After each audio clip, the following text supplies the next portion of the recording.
বীজপুরের রাজনৈতিক মেরুকরণ কি বদলাচ্ছে? বীজপুরের রাজনৈতিক মেরুকরণ কি বদলাতে চলেছে? রবিবার সন্ধ্যায় হঠাৎ হালিশহর পৌরসভার প্রাক্তন পৌর প্রধান রাজু সাহানির মামাকে দেখতে হঠাৎ হাজির হন প্রাক্তন সাংসদ অর্জুন সিং। আর এ নিয়েই রাজনৈতিক বিশ্লেষকদের ধারণা, শিয়রাই রাজ্যের বিধানসভা নির্বাচনের পূর্বে দলবদলের জল্পনা উঠে আসলো। যদিও হালিশহরের প্রাক্তন পৌরপ্রধান রাজু সাহানির মামা যোগিন্দর যাদব সংবাদ মাধ্যমকে জানান, কেবলমাত্র অসুস্থতার খবর নিতে এসেছিলেন প্রাক্তন সাংসদ অর্জুন সিং। যদিও দলবদলের কথা উড়িয়ে দিয়েছেন। অপরদিকে প্রাক্তন সাংসদ অর্জুন সিং সংবাদ মাধ্যমের কাছে ব্যক্ত করে বলেন, বর্তমানের বীজপুর বিধানসভা কেন্দ্রের বিধায়কের পাশাপাশি তৃণমূলের নেতারা তার চেলুয়া ছিলেন। জানুয়ারি মাস আসতে দিন সব ধুলোই উড়ে যাবে।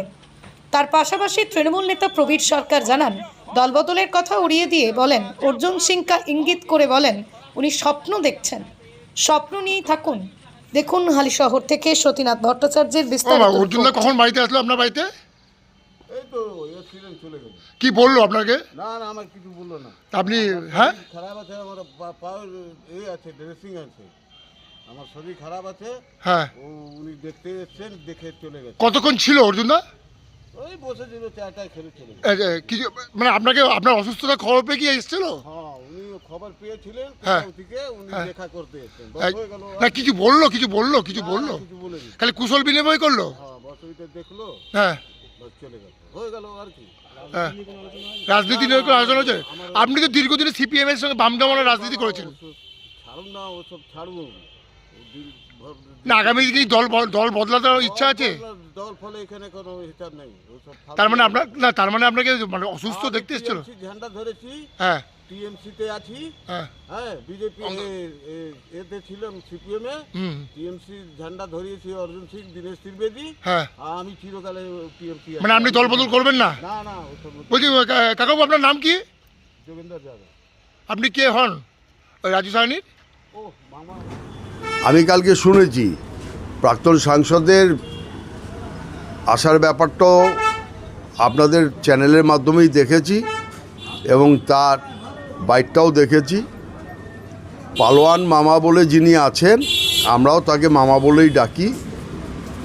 সেই পালোয়ান মামাকে তিনি নাকি অসুস্থ, তাকে নাকি দেখতে এসেছে। তাই কেউ কারো বাড়িতে অসুস্থতার কারণে আসতেই পারে, তাতে আমাদের কিচ্ছু আসে না।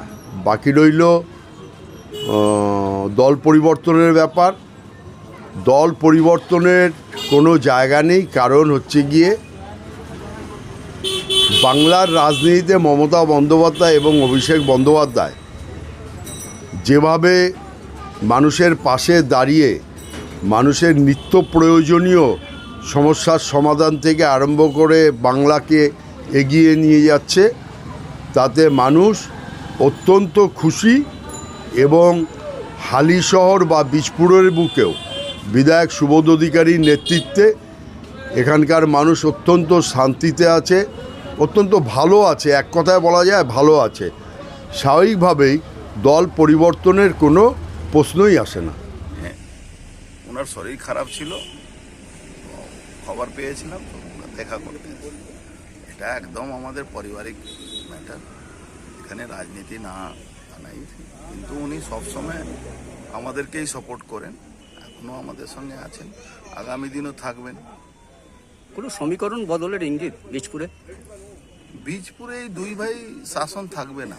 দুই ভাইয়ের বিরুদ্ধে পুরো তৃণমূল পার্টিও আছে, পুরো যত তৃণমূলের কর্মী আছে যারা রিয়েলি কোনোদিন তৃণমূল হয়ে লড়াই করে, তারা তো আজকে সব কণ্ঠাসা। এখন তো সব গুন্ডা, চোর চোরটা, যত হিরোইন খোর, ওই রেলের জায়গা দখল করা, রেলের স্ক্র্যাপ লুট করা, রাত্রিবেলা চুরি করা, এরাই তো সব পার্টি করে। এখন তো পার্টি ভালো লোক করে না।